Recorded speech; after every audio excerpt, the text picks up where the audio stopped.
Hello, magandang buhay ulit sa inyo mga boss at madam. Ayan, shout out sa inyong lahat sa mga nanonood. At sa inyo guys, matanong ko lang, ano bang tawag sa inyo ng klase ng saging na ito? Alam nyo guys, itong saging na ito ay sariling tanim ko dito sa aming garden. Ayan, hindi ko na lang napakita kanina kasi medyo magubat kasi dun sa garden na yon, hindi ko nadala yung cellphone. So, talagang sariling tanim ko. Nung pumunta ako dito, nung unang dating ko dito, binigyan ako ng amo ko ng suwi ng saging. Tapos pinatanim niya sa akin. Tapos ito, bali nakailang tiba na rin ako doon. Nakakatawa lang guys kasi napakatataba at saka ang lusog niya. Sobrang tataba ng saging niya talaga. Sa aming lugar, sa Oriental Mindoro, ang tawag dito ay saging na morado. Kapag hinog na siya, medyo mapula-pula siya ng konti. Tapos konting dilaw lang yung makita mo. Mapula-pula siya ng konti. Tapos syempre, medyo malambot na. So, medyo sabi nila, medyo matabang nga daw ang lasa ng ganitong klase ng saging. Pero para sa akin, okay lang naman. Ayos naman, masarap na rin naman siya kainin.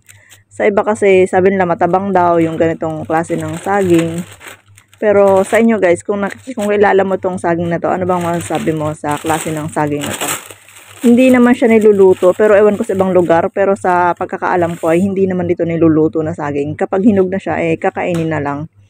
So, ayun nga, binabalot ko siya ng dyaryo kasi para mabilis siyang mahinog. Mga 3 days, 4 days, makikita mo na pwede na siyang ihang. Kapag medyo kasi may pula ng konti, ihahang ko na lang siya kasi mahirap naman pag sabay-sabay siya nahinog. Hindi din naman namin makakain lahat ng ganun kabilis. Siyempre, dito kasi pag kumakain, pa isa-isa lang, padampot-dampot ka lang. So, ayan, isa-isa ko siya nilalagyan ng dyaryo. Tapos yung iba naman ito guys, pamimigay din ito ng amo ko dun sa mga kamag-anak nila. Lagi niya pinagmamalaki yan. Tanim ko daw yan dito. So, natutuwan-tuwan din naman ako kasi, alam mo yun, sarili mong, kaya sabi nga, pag may tinanim, may aanihin. Kapag sarili mong tanim talaga, ang sarap talaga siya pakiramdam na hindi mo na siya binili. So, ayun nga guys, at natutuwa yung amo ko dyan kapag may saging na. Sa ngayon, meron limbunga doon na maliit lang siya na buwig. Siguro mga 3 piling lang yun na malalaki. Tapos, hindi wala na siyang kasunod. Tapos yung ibang mga suwi doon, ang tataba niya, marami pang taon na mapapakinabangan yung tinanim kong saging doon. Bihira ko lang kasi dala yung cellphone doon kasi wala naman signal. Tapos medyo madamo doon, masyado madamo. Tapos sa lugar na maraming bayawak.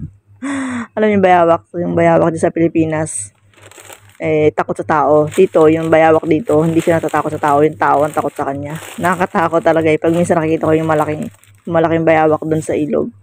Ako yung natatakot na makalapit kasi baka habulin ako. So, ayun lang guys. May kwento ko lang. Ayan. Ayan ang aking mga binalot. Ayan. Mga ilang piling din ito.